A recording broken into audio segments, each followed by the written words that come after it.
So hello everyone, welcome back to my channel. So first of all thank you so much मेरी English की strategy video पे इतना प्यार देने के लिए। मतलब व्यूज़ उतने तो नहीं गए, बट जितने भी लोगों ने देखा इतने प्यारे प्यारे कमेंट, मतलब आई कैन नॉट एक्सप्लेन। मुझे नहीं उम्मीद थी कि इतने ज़्यादा आप लोगों को पसंद आएगी। So thanks a lot for that. और इसलिए मेरी मैथ स्ट्रैटेजी को लेके आपकी और मेरी दोनों की एक्सपेक्टेशन बहुत ज़्यादा बढ़ गई थी। सो आई ट्राइड कि मैं सब कुछ अच्छे से एक्सप्लेन करूँ। वीडियो को मैंने 3 पार्ट में डिवाइड किया। बिगनर के लिए भी चीज़ें बताई है, बट आई नो कि अभी वीडियो वही लोग ज़्यादा देख रहे होंगे जिनका सिलेबस कंप्लीट हो चुका है एंड फिर भी स्कोर नहीं आ रहे। बट स्टिल आई सजेस्ट थोड़ा सा बिगनर का भी पोर्शन देख लेना। उसमें मैंने कुछ कुछ बातें बताई है जो कि पास्ट में शायद आप लोग कर रहे हो या मे बी अभी भी आप लोग वो गलतियाँ कर रहे हो, एंड उससे ना आप लोग मुझसे रिलेट कर पाएंगे कि मतलब मुझे ऐसा लगता था मैंने वो गलतियाँ पास में करी, तो वे भी आप मुझसे रिलेट कर पाएंगे और उस रीज़न से आप आगे अच्छी सी चीज़ों को समझ पाएंगे। तो 2x पे देख लेना। 10 मिनट वेस्ट होगा क्योंकि अप्रॉक्स 21 मिनट की वीडियो बनी है, बट आई सजेस्ट पूरी वीडियो देखना, अच्छे से देखना। एंड आपको उसी में ना मेरा प्लान भी मिल जाएगा। फरवरी का मैंने अपना प्लानर भी शेयर किया है। कॉपी मत करना, अपने अकॉर्डिंग प्लानर बनाना। तो अभी मैं बहुत हड़बड़ी में वीडियो बना रही हूँ, आप लोग ये वीडियो देखें एंड कमेंट करना मत भूलना। वीडियो को एक लाइक कर देना, अगर पसंद आए तो लाइक कर देना, तो थोड़ी सी इंगेजमेंट बढ़ जाएगी और कुछ नहीं। तो आप लोग वीडियो देखो एंड सून मिलने वाले हैं हम स्टडी ब्लॉग के साथ वेडनेसडे को 11 AM। तब तक के लिए बाय बाय। ओके, तो देखो बेसिकली ना 3 तरह के लोग होंगे। जो होंगे बिगनर, एक होंगे जिनका सिलेबस 50-50 कंप्लीट है, 30-40 कुछ भी मान लो, मतलब आधा सिलेबस कंप्लीट है, आधा रह रहा है। एंड एक होंगे जिनका सिलेबस कंप्लीट है but still they are scoring mocks में या फिर फुल मॉक में भी मैथ्स में 30 to 40 ही अप्रॉक्स स्कोर कर पा रहे हैं या फिर कम क्वेश्चन अटैम्प्ट कर पाते हैं। जो भी प्रॉब्लम है यहाँ पे डील करेंगे। जिनका सिलेबस कंप्लीट होने के बावजूद भी दे लोग डिसअपॉइंट है, उनके बारे में बात करेंगे। ठीक है, ये वीडियो थोड़ी सी लंबी हो सकती है आई गेस, बट ट्राई करना 2x पे, देख लो जैसे भी देख लो, बट पूरी देखना और ध्यान से चीज़ों को समझना। सबसे पहले हम बात करेंगे बिगनर के। सबसे पहले तो देखो बिगनर के लिए ना मेरा एक ही सजेशन है कि फालतू की स्ट्रैटेजी में नहीं पढ़ना। फालतू की स्ट्रैटेजी मतलब क्या, मैं तुमको बताती हूँ। क्या, मैंने एक लड़की का स्ट्रैटेजी देखने से पहले मैं चाहती थी ना मैं बेस्ट स्ट्रैटेजी बना के दूँ, तो मैं ना कुछ एक लड़की का वीडियो देख रही थी। व्हाट शी सेड, उसने बिगनर के लिए स्ट्रैटेजी तो बनाई, उसने अपने भी स्ट्रैटेजी बताई और बिगनर को बताया भी आप इस बच्चों से इस टीचर से कंप्लीट कर लेना। लास्ट में पता है उसने क्या बोला कि आप 2025 के ना प्री से पहले एटलीस्ट किरण की बुक 2 बार कंप्लीट कर लेना। Is it possible? Is it practical possible? अब जो बच्चा है वो तो यही एक्सपेक्टेशन लेके बैठेगा ना कि मैं करने वाला हूँ। आज अगर मैं भी करने बैठूँ ना तो मेरे से भी नहीं होने वाली ये बुक एक बार भी, बहुत बड़ी बात हो जाएगी। जबकि ऐसा नहीं है मेरा बहुत प्रो लेवल हो गया मैथ्स में, बट ठीक है मेरा थोड़ा सा लेवल बन चुका है। स्टिल मेरे से 2 बार शायद किरण की बुक करना इज़ इम्पॉसिबल, क्योंकि मुझको और भी सब्जेक्ट देखने हैं। एक टाइम था जब आपके जो मेन्स थे ना उसमें मैथ्स और सिर्फ इंग्लिश आती थी, तो उस टाइम पे आप चलो कर भी रहे हो 2-3 बार। वो लोग पुराने जो आप देखोगे एकदम पुरानी स्ट्रैटेजी, उनमें आप देखोगे कि किरण की बुक एकदम चाट जाते थे। वहाँ पे वर्थिड भी है, यहाँ पे वर्थिड है। हमें जीके, रीजनिंग और वो भी तगड़े लेवल की, कंप्यूटर, हमें टाइपिंग सबको संभालना पड़ता है मेंस में। तो हमें प्री लेवल के मैथ्स के लिए इतना करने की जरूरत ही नहीं है। तो पहली चीज़ तो ये फालतू की स्ट्रैटेजी से दूर रहने के लिए बिल्कुल भी इन चीज़ों में नहीं पढ़ना कि मैं मतलब ये चीज़ें कर लूँ। इम्प्रैक्टिकल चीज़ें नहीं सोचनी, प्रैक्टिकल चीज़ें सोचनी, जो कि मैं अभी आगे बताने वाली हूँ। ठीक है, तो मैं ना बिगनर के लिए तो एक ही चीज़ कहूँगी कि आपका बस एक ही सीधा साधा सोल्यूशन एक ही है। वो क्या है? सो उनके लिए क्या स्ट्रैटेजी है? वो ये है कि आपको कोर्स करना है। अब कैसे? मतलब क्लियर कट है कि बिगनर के लिए क्लियर कट बिगनिंग का एक सीधा साधा सोल्यूशन है, आपको कोर्स करना है। अब कोर्स या तो पेड भी हो सकता है तो यूट्यूब से होता है। मैं तो यूट्यूब के मैथ्स के लिए कोर्स के लिए साफ तौर पे मैं बोलने वाली नो मीन्स नो, आपको पेड पे जाना है। ठीक है, नो मीन्स नो का मतलब ये यूट्यूब पे इतना भंडार है ना, सोर्स बहुत ज़्यादा ज्ञान है, यूट्यूब से भी एग्जाम क्रैक हो सकता है, but it's a only waste of time, क्योंकि आप इतना भटकने वाले हो ना यूट्यूब पे, आपको कोई चीज़ फिक्स नहीं मिलेगी, आप इधर से उधर हो जाओगे। ठीक है, आपको पेड कोर्स लेना है। आगे बात करूंगी जो नहीं अफोर्ड कर सकते उनको क्या करना है। अभी स्टिल पेड पे पहले बात कर लेते हैं।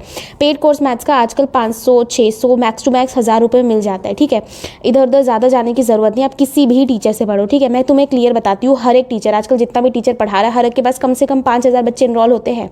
ठीक है, आपको जैसे कि गगन प्रताप सर या फिर कोई भी सर है, वो ना रिजल्ट आने का टेलीग्राम ग्रुप में भेज देते हैं कि मेरे बच्चों के 90 में से 90 आए या फिर 87 आए या इतने इतने फलाना फलाना मार्क्स आए। मुझे एक बात बताओ, ये 5000 बच्चे का सिलेक्शन हुआ, मैक्स टू मैक्स 100 बच्चे, 200 बच्चे, चलो 500 मान लेते हैं। इन 500 बच्चे के 90 में से 90 आ गए। ठीक है, ये जो 4500 बच्चे थे इनकी कोई क्यों नहीं, मतलब इनका जिम्मेदारी कौन लेगा? क्या ये टीचर में कमी थी? इसका मतलब तो टीचर में कमी थी ना, कि आपके सिर्फ 500 बच्चे सेलेक्ट हुए, आपके 4500 बच्चों की जिम्मेदारी कौन लेगा? और जो बड़े बड़े टीचर हैं उनके में तो 10,000 बच्चे जुड़ते हैं, बाकी आपके 9,500 बच्चों की जिम्मेदारी कौन लेगा? तो क्या ये लोग इनकी जिम्मेदारी लेते हैं? इनके वक्त में ये बोलेंगे कि इन्होंने पढ़ाई नहीं करी, तो जो कि सच है, लेकिन इनके वक्त में क्रेडिट कौन लेगा? टीचर। तो मैं क्लियर बोल रही हूँ, टीचर को भगवान मत बनाओ, टीचर आपका भगवान नहीं है। आपका क्लियर कट बात ये है कि जो भी बच्चा सिलेक्ट होता है ना, उसमें मैं मानती हूँ 30% अगर टीचर की मेहनत है ना, तो 70% उस बच्चे की खुद की मेहनत है। तो भगवान बनाना है तो खुद को बनाओ। आज अगर आप अच्छे मार्क्स ला रहे हैं तो अपनी वजह से ला रहे हैं, ठीक है। टीचर की वजह से लाना होता तो ये बच्चे भी लेके आते, सिर्फ टीचर नहीं, ठीक है। तो अच्छा कंटेंट मैटर करता है, लेकिन जितने भी लोग यूट्यूब पे टीचर पढ़ा रहे हैं सब लोग प्रीवियस ईयर के अकॉर्डिंग पढ़ा रहे हैं, and for a reason they are teacher ना, यानी उनके अंदर स्किल्स है, पढ़ाने की स्किल्स है, बस इसके अलावा उनके पास कुछ नहीं है, ठीक है। तो आदित्य रंजन सर के बच्चे भी सिलेक्ट होते हैं, आपके अभिनय सर के भी सिलेक्ट होते हैं, सुपर 100 से बच्चे सिलेक्ट होते हैं, आभासनी सर से, गगन प्रताप सर से भी होते हैं, ठीक है। जो जितना अच्छा शो ऑफ कर पाता है, शो ऑफ नहीं मतलब क्लियर बता रही हूँ, जिनके ज़्यादा बच्चे सेलेक्ट हो पाते हैं, जो ज़्यादा अच्छा प्रचार कर पाता है, उनकी तरफ बच्चे ज़्यादा आकर्षित होते हैं। तो आज अगर मैं भी 100 बच्चों को लेकर पढ़ाने बैठूँ ना, तो भले मेरा सिलेक्शन नहीं हुआ, ऐसे बहुत सारे टीचर हैं जिनका खुद का सिलेक्शन नहीं हुआ, आपको पता है, लेकिन मेरे भी 1 से 2 बच्चे सिलेक्ट हो जाएंगे, क्योंकि इन 100 में से 1 से 2% तो ऐसे बच्चे होंगे ना जो खुद मेहनत करना जानते होंगे। तो मेरा कंटेंट A1 क्वालिटी का होगा, मेरे अंदर स्किल्स भी होगी पढ़ाने की, लेकिन सेलेक्ट सिर्फ 2 बच्चों का होगा। तो ये राम कहानी देने का मतलब बस इतना था कि ये मत भागो। आप बहुत बच्चे होते हैं ना, इसका कोर्स ले लिया फिर उसका कोर्स ले लिया। मेरे पास एक लड़की का टेलीग्राम पे बार बार मैसेज आता है, मैं उसको रिप्लाई करते हुए फ्रस्ट्रेट नहीं होती। अगर वो सुन रही है तो मतलब वो मत होना कि मैं फ्रस्ट्रेट हो रही हूँ, मैं आपको 10 बार रिप्लाई करने को रेडी हूँ। वो हर बार ये बोलती मैंने इससे ये पढ़ा, फिर मैंने इससे ये पढ़ा, मैं यहाँ पे कंफ्यूज हूँ, मेरे मार्क्स नहीं आ रहे। वो बहुत कंफ्यूज है मैथ्स को लेके। मैंने उसको क्लियर कट जवाब दिया, तुमको कोर्स लेने की जरूरत नहीं, तुमको प्रैक्टिस करने हैं क्वेश्चन। अब वो कभी इस टीचर से पढ़ती है, कभी इस टीचर से पढ़ती है, क्यों? क्योंकि वो यूट्यूब के जंजाल में पढ़ी है। तो मैं आपको बता देती हूँ, आपको पेड कोर्स लेना है। मैं मैथ्स की बेस्ट स्टूडेंट हुआ करती थी, जहाँ पे बच्चों के टफ एग्जाम है, बच्चों के 50 मार्क्स रह जाते थे ना, मैथ्स का एग्जाम होता था ना 80 मार्क्स का, बच्चों के 50 मार्क्स रह जाते थे, उसमें भी मैं 75 लेके आती थी मैथ्स में। मैं इस तरह की स्टूडेंट थी मैथ्स में, बट स्टिल आज मुझे मैथ्स से डर लगने लग गया था। क्यों? क्योंकि मैं यूट्यूब के जंजाल में फंस गई। इट्स अ लूप, नहीं फंसना इसमें। 500-600 अफोर्ड कर सकते हो, कुछ बचाओ, पॉकेट मनी बचाओ, कुछ भी करो, आप कोर्स ले लो। मेरे से पूछो कि मैं गगन प्रताप सर का बोल दूंगी, ले लो, क्योंकि गगन प्रताप सर अच्छा पढ़ाते हैं, मतलब मुझे ऐसा लगता है कि उनका अच्छा ही समझ ही आता है। बाकी अभिनय राजपूत सर है, अभिनय सर है, किसी का भी ले लो, पढ़ो। कुछ छोटे मोटे डाउट होंगे ना, नहीं समझ आए, यूट्यूब पे वो टॉपिक सर्च करके समझ लेना, बस बात खत्म, ठीक है। कोर्स ले लो, कोई भी कोर्स ले लो, लेकिन पेड में ले लो। फिर भी कोई ऐसा बच्चा rare of the rare case नहीं अफोर्ड कर सकता ना, मैं उनको यूट्यूब से पढ़ने को बोलूँगी। लेकिन मेरा सजेशन ये है, आप चले जाओ अभिनय राजपूत, मतलब सॉरी अभिनय शर्मा सर के, जिनको ने A to Z सीरीज़ करा रखी यूट्यूब के ऊपर, ठीक है। उनके पास चले जाओ और वहाँ से सिलेबस कंप्लीट कर लो, बस आपको यही से करना है। फिर इधर उधर कहीं भटकने की ज़रूरत नहीं है, कहीं नहीं भटकना आपको, ठीक है। ये चीज़ याद रखना है, A to Z करना है। और ये चाहे तो अरिथमेटिकली यहाँ से कर लो, और अगर एडवांस में स्पेशली मेंसुरेशन और ज्योमेट्री के लिए अगर कोई बेस्ट टीचर चाहिए ना यूट्यूब के ऊपर, तो मैं कहूँगी रैमो सर, ठीक है। क्या कहूँगी? रैमो सर बेस्ट है। लेकिन यहाँ से मैंने पढ़ा, लेकिन फिर भी मेरे मार्क्स नहीं आते थे, पता है क्यों? क्योंकि मैं भटकती थी। ये भटकना नहीं है, मैं अगेन बोलूँगी, लूप में नहीं फंसना, कभी इस टीचर से, कभी उस टीचर से, कभी इस नहीं करना। एक बार रैमो सर से कर लिया तो अब यही आपके गुरु है, आपने इसका खरीदा, अब ये मान के चलो आपने इसको खरीद रखा है इनको, और इनसे आपने जो कोर्स पढ़ा है इसको 10 बार रिविजन देना, आपने जो नोट्स बना उसको बार रिविजन देना है, ठीक है। अब देखो, पेड वाला कोर्स तो आपने ले लिया, क्यों लेना है, कैसे लेना है, मैंने सब एक्सप्लेन कर दिया। इसके बाद करना क्या आपको लेक्चर देखना है, आपको PDF जो वहाँ से मिलने वाली है, आपको किरण की बुक पे, नेकल बुक पे नहीं फंसना है, ठीक है। मत फंसो इन सब में, इतना टाइम नहीं है आपके पास। आपको PDF लेनी है, वो सर PDF प्रोवाइड करते हैं ना, ठीक है। तो आपके तो बुक के पैसे भी बच गए ना यहाँ पे। आपको जो PDF प्रोवाइड करेंगे वो भी प्रीवियस ईयर ही होते हैं, कुछ दे हाई क्वेश्चन वो डालते हैं। तो वो जो हाई क्वेश्चन होते हैं ना, वो CDS के होते हैं या फिर MBA वगैरह के, वो डाल देते। कई बार SSC भी ऐसे क्वेश्चन उठा सकता है, तो उनको हाई डालने पड़ते हैं, ठीक है। तो वो डाल देना, आपको उसी को 3 से 4 बार उसी PDF को कर डालना है, ठीक है, ओके। अब देखो 3 से 4 बार PDF कैसे करनी है। बहुत लोग ये भी बोलते हैं कि पहली बार आपने किया क्वेश्चंस, एंड उसको मार्क कर दो, सेकंड टाइम आपको सिर्फ मार्क्ड क्वेश्चन करने हैं। मैं ये सबसे ना बेकार तरीका बोलती हूँ पढ़ने का। ये मैं भी करती थी, ये सब कर करके मैं थक चुकी हूँ। मेरे को 3 साल हो गए प्रिपेयर करते हुए, मेरे को इतना टाइम लगा क्यों? मैं अगर आज पीछे मुड़ के देखूँ ना, तो मैंने एक दिन ऐसा, मतलब चलो ठीक है वेस्ट कर दिया, लेकिन मैं बहुत कम टाइम वेस्ट करती हूँ। मैं बहुत ही सिंसियर और कह सकते हैं ना कि पढ़ने वाली, हार्ड वर्किंग इस टाइप की लड़की हूँ, बट स्टिल मेरे को 3 साल लग रहे हैं। समझ रहे हो क्यों? मैं लूप में फंस गई थी यार। अब जब पीछे अपने आप को देखते हो तो मेरे को लगता है कि तूने ये चीज़ें क्यों की, ठीक है। तो मैं दिन रात पढ़ने वाली बच्ची, मेरे को 2 बजे उठना पड़ता था ना, मैं 2 बजे भी उठ के पढ़ती थी, बट स्टिल मैं सेलेक्ट नहीं हो पाती थी। क्यों? यही रीज़न था, क्या पहली बार आपने क्वेश्चन किया, आपको पहली बार क्वेश्चन मार्क कर देना, फिर सेकंड टाइम आपको सिर्फ टिक वाले क्वेश्चन करने हैं। गलत है। पहली बार आपने जस्ट लेक्चर लिया, आपको जो क्वेश्चन कॉन्सेप्ट याद था आपने उन कॉन्सेप्ट पे तो क्वेश्चन कर लिए। क्या ज़रूरी है कि आप सेकंड टाइम जब करोगे तो जो क्वेश्चन आपसे पहले हो गए वो दोबारा हो जाएंगे? नहीं होंगे। तो मैं आपको कहूँगी पहली बार, दूसरी बार और तीसरी बार, तीनों बार आपको सारे क्वेश्चन लगाने हैं। फिर इन तीनों बार ऐसे कुछ क्वेश्चन होंगे जो आपको बार बार लगता है कि नहीं आता, आपको तो रट जाएंगे किस पेज पे क्या लिखा हुआ है 3 बार करने के बाद, ठीक है। तो वो आपको क्या कहते हैं दोबारा कर लेना है, ठीक है। अब यहाँ पे बिगनर के दिमाग में आ रहा होगा कि एग्ज़ाम में तो 4 महीने हैं, तो क्या मैं इतना सब कुछ कर पाऊँगा? सीधे सीधे मैं बोलूँगी नो, ठीक है। तो अगर आपके दिमाग में ये मिसकंसेप्शन है कि आपने 2 महीने पहले अगर स्टार्ट करा है, मान सकते हो आपका सिलेबस अगर बहुत अच्छा कंप्लीट हो गया होगा तो, अदरवाइज इट्स इम्पॉसिबल कि बिगनर कोई सेलेक्ट हो जाए इस बार। बहुत लोग बोलते हैं 6 महीने में सेलेक्ट हो गया। मैं फिर वही बोलूँगी ना कि बच्चे 35 बहुत सारे, मान लो लाख बच्चे एग्जाम दे रहे हैं, उसमें से अगर 1-2% हो भी गए, 1-2% टैलेंटेड बच्चे हो भी गए सेलेक्ट 5-6 महीने में, तो उनका बैकग्राउंड भी तो मैटर करता है ना। अगर उन्होंने आईआईटी की तैयारी स्टार्ट कर रखी थी पहले से, तो उनकी मैथ्स तो ऑलरेडी स्ट्रॉन्ग, अच्छे स्कूल से पढ़े, उनकी इंग्लिश ऑलरेडी स्ट्रॉन्ग, उनकी रीजनिंग समझोगे किस लेवल तक होगी। जिस बच्चे ने आईआईटी की मैथ्स कर रखी है तो उसके लिए तो प्रॉब्लम सिर्फ जीके है ना, और जीके तो लक, पूरा लक बेस्ड है। लक में उसके मान लो क्वेश्चन आ गए तो सब कुछ लक बेस में है, ठीक है। तो ये नहीं समझना, बिल्कुल नो है, लेकिन फिर भी आपको ट्राई करना नहीं छोड़ना, आपको करनी है चीज़ें। अब उनका क्या सोल्यूशन है? आपके पास क्या क्या है? आपके पास फरवरी है, आपके पास मार्च है, आपके पास अप्रैल है और आपके पास मई है। हर महीने 4-4 चैप्टर उठा लो एंड इनको कंप्लीट करते जाओ। पैरेलली रिवीजन भी देना। कैसे रिवीजन देना है वो मैं आपको बताऊंगी कैसे करना है, पूरी वीडियो ध्यान से देखना, ठीक है। थोड़ी सी मैथ में ज़्यादा मेहनत लग जाएगा अगर कोर्स कंप्लीट नहीं है, बट अपने आप पे बर्डन मत देना। मैं तो क्लियर बोलूँगी 2026 के लिए प्रिपेयर करो, देर आओ पर अच्छा आओ, ठीक है। छोटी मोटी पोस्ट ले लोगे और इसी पे रह जाओगे, तो इसलिए 2026 के लिए प्रिपेयर कर लो। अगर सिलेबस कंप्लीट नहीं है तो बात सी लगेगी, लेकिन सीधी बात है ये, ठीक है। अपने आप से बिना बात की एक्सपेक्टेशन मत रखो, वरना इस बार भी सिलेक्ट नहीं होगा और 2026 में भी नहीं होगा, ठीक है। तो आई थिंक ये पूरी चीज़ क्लियर है, आई थिंक, ठीक है। अगर बिगनर को कोई डाउट हो तो कमेंट कर लेना। आई होप सब कुछ मैंने क्लियर कर दिया। अब मेन वीडियो बनाने का पर्पज़ तो यही बच्चे थे, ये तो मुझे लगता है ऐसे बच्चे कम ही आए होंगे, बट ठीक है चलो। अब यहाँ से असली वीडियो स्टार्ट होती है। जिनका सिलेबस 50-50 कंप्लीट है, ठीक है, उनको मैं क्या बोलूँगी कि आपको क्या करना है, ठीक है। आपको जो भी चैप्टर आपका रह रहा है, अगर अभी भी आपके पास अगर पेड बैच है तो ना आप पेड बैच ले लो जाके, ठीक है। अगर आपके पास मतलब पेड बैच अगर है अभी भी तो ठीक है, अगर आपके पास नहीं है तो यूट्यूब वाले से कैसे पढ़ना है वो भी सोल्यूशन बताऊंगी। अगर आपके पास पेड बैच है तो आपको क्या करना है, जो भी चैप्टर रह रहे हैं उनको जाके कंप्लीट करो। सेम जैसे मैंने इधर बताया, आपको जो पीडीएफ वगैरह करनी है 3-4 बार, सेम उसी तरीके से आपको पीडीएफ कर लेनी है, ठीक है।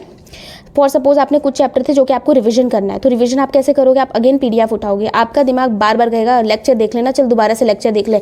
नहीं देखना, आपका माइंड तो चाहता ही है आप आराम से रिलैक्स करो, मस्त आराम से लेट के चेयर पे बैठ के वो वीडियो चलता रहे, आपका दिमाग कहीं घूमने चला जाए। ये नहीं करना।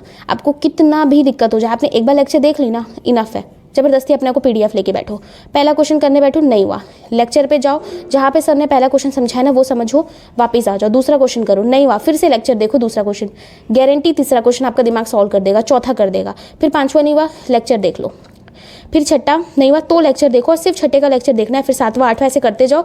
ऐसे करके आपका क्वेश्चन धीरे धीरे होता जाएगा, आपका वो चैप्टर भी रिविजन हो गया, एंड जो न्यू चैप्टर आपको पढ़ना है पैरेलली वो भी आप साथ साथ पढ़ते चलोगे। आई होप आपको ये सारी चीज़ें क्लियर होगी। अब रिवीजन कैसे करना है उस चीज़ के ऊपर आते हैं, ठीक है। अब जिनका मान लो पेड बैच पहले ले रखा था या फिर पेड बैच कभी लिया ही नहीं, यूट्यूब से पढ़ाई करी, उनके लिए एक लौता चैनल है इवन कोचिंग भूतेश सर, बस इनकी जाना आप यूट्यूब पे ना, मैथ्स क्विक रिवीजन बैच करके है उनका, ठीक है, बता दे रही हूँ। वहाँ पे जाना, जो भी में प्रॉब्लम है उस वाले चैप्टर का वो खोलना। मान लो कि किसी, मैंने देखो लिख के रखे, मैं आपको दिखाती हूँ कि ऐसे करके मेरे शीट है, इसमें मैंने हाफ कर रखा है कि कितने क्वेश्चन किस चैप्टर से, मैंने ऐसे करके लिख के रखा हुआ। तो आपको भी ऐसे जो चैप्टर आपको रिवीजन करना है, जैसे मेरे को एडवांस मैथ्स करना है, मेरा अरिथमेटिक बहुत अच्छे से क्लियर हो चुका है, मेरे को एडवांस मैथ्स में अभी भी दिक्कत होती है, तो मैंने लिख के रख लिया। फिर मैंने यहाँ पे डे वाइज शेड्यूल बना लिया, और जो अरिथमेटिक के लिए उसके मैंने चैप्टर टेस्ट डाल दिया अपने, कि रेयर ऑफ द रेयर में मेरे को मिक्सचर एंड एलिगेशन के अलावा और टाइम एंड डिस्टेंस के अलावा मुझे लगता नहीं कि अरिथमेटिक मुझे किसी चैप्टर में अभी इस समय कोई प्रॉब्लम है। Rare of the rare case होता है कि अच्छे खासे क्वेश्चन बन जाते हैं, कभी कभी दिमाग भी काम नहीं करता, तो उस चीज़ के लिए मैंने चैप्टर टेस्ट डाल रखे हैं, अच्छे क्वेश्चन मॉक में आएंगे, वहाँ से हम रिवीजन करते रहेंगे। तो ऐसे ही आपको अपना सेपरेट करना है, लिखना है, जो चैप्टर आपको रिवीजन करने की ज़रूरत है वो आपको एक बॉक्स में लिख लेना है, इसमें इतने क्वेश्चन, इसमें इतने क्वेश्चन। अब मान लो 300 क्वेश्चन है मान लो किसी चैप्टर में, तो आपको पर डे के 50-50 क्वेश्चन करने हैं। मेहनत तो करनी पड़ेगी, ऐसे सिलेक्शन नहीं मिलने वाला, ठीक है। तो 50-50 क्वेश्चन पर डे के आपको लिख देने हैं, और at the same time parallelly जो चैप्टर आपके कंप्लीट हो गए उनको आपको या तो चैप्टर टेस्ट देने हैं, ठीक है। और इनके लिए मैं ये कहूँगी कि आप ना 2 सेक्शनल मॉक भी देना स्टार्ट करो, ठीक है। ठीक है। इससे क्या होगा ना, आपको कौन कौन से चैप्टर रिवीजन की ज़रूरत है ना वो भी। अब मान लो आपका रेशियो प्रोपोर्शन ऑलरेडी स्ट्रॉन्ग है, आप उसको रिवीजन कर रहे हो फालतू में, वो तो टाइम वेस्ट हो रहा है ना। तो आपको जो जो चैप्टर रिवीजन करने हैं आप उसको जाके कर लेना, और जो जो चैप्टर आपको पढ़ने हैं, मतलब मैंने बताया ना इवन कोचिंग से आपको रिवीजन करना है, तो आपको ना 50-50 क्वेश्चन डेली इस तरीके से रिवीजन करते जाना है। आई गेस ये 50-50 वालों को आधी बात तो समझ आई होगी, ठीक है। आधी बात अब यहाँ पे समझ आती, मैं पेज पलटती बहुत ज़्यादा खिचमिच हो चुका है, ठीक है। तो जिनका सिलेबस कंप्लीट है, ठीक है, but still they are not scoring, अब उनकी बात करते हैं। और आई थिंक मेरे इस चैनल पे ना, मतलब इस वीडियो को वही बच्चे ज़्यादा क्लिक किए जिनका मार्क्स नहीं आ रहे, ठीक है, सिलेबस कंप्लीट है, अब उनकी बात करते हैं प्रॉपर तरीके से। तो देखो क्या करना है आपका, अगर वही पेड बैच है तो फिर मैं वही कहूँगी PDF लो, और जो मैंने पीछे बताया था ना यहाँ पे कि आपको, यहाँ पे बताया था ना मैंने कि आपको पहला क्वेश्चन करना है, नहीं है तो वीडियो लेक्चर, दूसरा नहीं वीडियो लेक्चर, वो चीज़ कर लेना। और अगर आपका पेड कोर्स नहीं है, आपको रिवीजन या पेड कोर्स से पढ़ने का मन नहीं है, तो मैं फिर से कहूँगी इवन कोचिंग क्लासेस पे चले जाओ। उन्होंने क्विक रिवीजन बैच करा रखा है, जो भी चैप्टर में प्रॉब्लम है 2 डब्बे बनाओ एक पेज पे, जो जो चैप्टर आपको पढ़ना है वो, एंड जो चैप्टर कंप्लीट हो गए वो लिख दो। जो चैप्टर कंप्लीट हो गए उनके चैप्टर टेस्ट दो, और फिर आपको लग रहा है कि इसमें प्रॉब्लम है, जिस कॉन्सेप्ट में प्रॉब्लम पर्टिकुलर वही कॉन्सेप्ट जाके पढ़ो, ठीक है। पूरा चैप्टर, मतलब जो चैप्टर एकदम अच्छे है, स्ट्रॉन्ग है, और जो चैप्टर में आपको लगता है कि नहीं मेरे को प्रॉब्लम है इन चैप्टर्स में, उतने कुछ खास तरीके से मैंने प्रैक्टिस नहीं करी, उनका इवन कोचिंग सेंटर पर जाओ और क्विक रिविजन बैच करके है, उनमें आप सारे 1 बाय 1 क्वेश्चन करते जाओ, जैसे मैंने बताया नंबर लिख के। ये मेरी शीट से आपको आई थिंक पूरा आइडिया लग रहा होगा, ठीक है।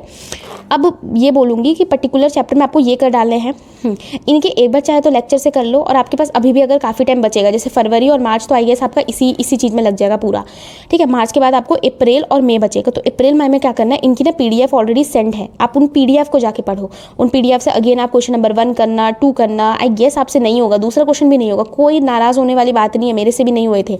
आपको जाना है लेक्चर के ऊपर, और वहाँ पे जो भी सेकंड क्वेश्चन जहाँ पे सर ने समझा रखा है वहाँ पे उसको समझो, फिर थर्ड क्वेश्चन करो। थर्ड भी नहीं हुआ, सिर्फ लेक्चर में थर्ड क्वेश्चन को देखो, फिर फोर्थ पे आ जाओ, फोर्थ हो जाएगा, फिफ्थ हो जाएगा, सिक्स्थ हो जाएगा, ऐसे करते करते आपको PDF रिवीजन करना है। और ये PDF एटलीस्ट आपको जो चैप्टर एकदम खराब है, जैसे मेरा एडवांस मैथ्स खराब है, देखो एडवांस मैथ्स का मैंने रिवीजन प्लान बनाया, मेरा तो बस कितना 1 महीने मतलब 30 दिन में रिवीजन हो जा रहा है ना मेरा।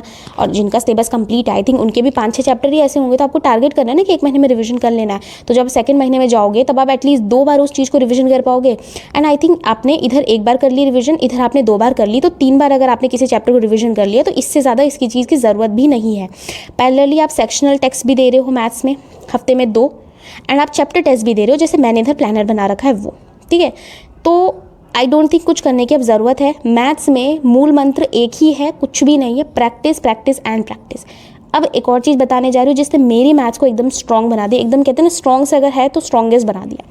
वो क्या चीज़ थी वो मैं दिखाने जा रही हूँ। वो थी आपकी ये फार्मूला बुक्स। मार्केट में बहुत सारी फार्मूला बुक्स अवेलेबल है, हर टीचर की अवेलेबल है, बट मैं फिर कहूँगी अपनी खुद की बनाओ, अपनी खुद की चीज़ें जो पसंद आएगी ना आपको। मतलब मेरे को इतना गर्व है ना अपने नोट्स पे कि पूछो ही मत, और पढ़ने में जो मज़ा आएगा वो अलग, ठीक है। और मैंने इसमें वही चीज़ें लिखी है जो मुझे नहीं आती है, जैसे अब मुझे क्या कहते कैसे बताऊँ, जैसे कि मुझे यहाँ पे, हाँ मुझे इनके क्यूब, इनके ऊपर वाले क्यूब रटे हुए, तो मैंने यहाँ पे नहीं लिखा ना, मैंने वही क्यूब लिखे। मेरे को स्क्वायर रटे हुए, तो मैंने इसमें स्क्वायर लिख के अपना टाइम वेस्ट नहीं किया। तो जो चीज़ें मुझे नहीं आती मैंने वही लिखा, और मैंने हर एक चैप्टर के नीट सोर्स बना रखे, नोट्स वगैरह हर चैप्टर के प्रॉपर कॉन्सेप्ट लिखे हुए। मैंने ना इसका पूरा टेलीग्राम पे PDF भेज रखा है, आप एक बार देख लेना। मैं फिर कहूँगी इसको कॉपी मत करना, अपने खुद के बनाओ, अपने जहाँ से पढ़ाई करी है, जहाँ पे आपको कॉन्सेप्ट दिख रहे हैं। मेरे को जो भी कॉन्सेप्ट दिखते मैं ऐड ऑन करती जाती हूँ, आपको ना शायद दिखेगा क्लियर। देखो ये एक्स्ट्रा कॉन्सेप्ट करके कई बार ना मुझे समझ नहीं आता किस चैप्टर में डालूँ, या फिर जगह नहीं बचती तो मैं इसमें डाल देती हूँ। अब देखो मैंने ना हिंदी में लिख दिया, मंथ बीइंग विद संडे, जो भी दिन शुरू होगा वो 5 बार आएगा। लिख तो हिंदी में क्या जा रहा है, आपके नोट्स है। 30 को 2 से डिवाइड कब तक, जब तक 2 से छोटा ना हो जाए। 30 में 3 कितनी बार, खुद से लिख दो, आपके नोट्स है, कोई नहीं देखने आने वाला, ठीक है। मैं और भी अगर दिखा दूँ यहाँ पे तो मेरे को जहाँ जाइए देखो ना 5 नंबर रह गए, तो ये 4411 मतलब जो भी है मैंने ऐसे अपने आप लिख दिया है सब कुछ, ठीक है। ये देखो इंक्लूडिंग बोथ आएगा तो डिफरेंस करके +1 कर देना है, अगर बिटवीन पूछा हो तो डिफरेंस करके -1 कर देना है। तो ये चीज़ें ना आपको लिखनी पड़ेगी, आपके नोट्स से जैसे चाहे वैसे बना लो। फिर मैंने कुछ ये ऐड ऑन कर दिए थे कि कितने, इसमें मुझे रटना था ना कि इसमें कितने ट्राइंगल होते, तो रट लो। अगर ऐसा फिगर आ गया कहीं भी तो मुझे रटा होगा 16 ट्राइंगल है, तो ये कुछ चीज़ें आपको रट के रखनी है। जैसे ये मैंने रट के रख लिए कि sum of the all prime number, तो 1 से लेके 50 तक आपके इतने सम इतना होता है और उसका एवरेज इतना होता है। कल कोई क्वेश्चन आ गया तो मैं इसमें से अंदाज़ा लगा लूँगी ना, मुझे बाद लो अंदाज़ा मतलब समझ रहे हो ना वो सब। तो ये चीज़ें ना ईजी रहती है, तो आपको इस तरह से नोट्स बना के रखने हैं और इनको रिविजन देना, जितनी बार आप दे सकते हो उतनी बार। डेली डिसाइड कर लो 2 5 पेज मुझे पढ़ने ही सुबह उठ के, और मान लो 50 पेज है अगर आपके, तो 10 दिन में हर 10 दिन पर आप रिविजन करो, महीने में 3 बार करो। तो ये फॉर्मूला नोट्स आपके खुद के बनाए हुए, खुद के इतने नोट्स इतनी हेल्प करने वाले हैं ना, इतनी ज़्यादा, आपको मज़ा आ जाएगा। ठीक है, तो यही मेरा भाई मैथ्स स्ट्रॉन्ग होने का तो यही मतलब, मैं ये नहीं कह रही फिर से कि मैं प्रो बन गई हूँ, बट यस पहले से काफ़ी स्ट्रॉन्ग हुई है मेरे मैथ्स, तो उसका रीज़न यही है। तो ये ज़रूर बना लेना खुद से बैठ के, चैप्टर बाय चैप्टर धीरे धीरे करके बना लेना। ठीक है, और जिनका सिलेबस कंप्लीट नहीं है, मार्क्स क्यों नहीं आ रहे, तो सीधी सी लैंग्वेज, सीधी बात ये है, प्रैक्टिस करो एंड प्रैक्टिस करो। इसके अलावा कोई सोल्यूशन नहीं है, कहीं से भी करो,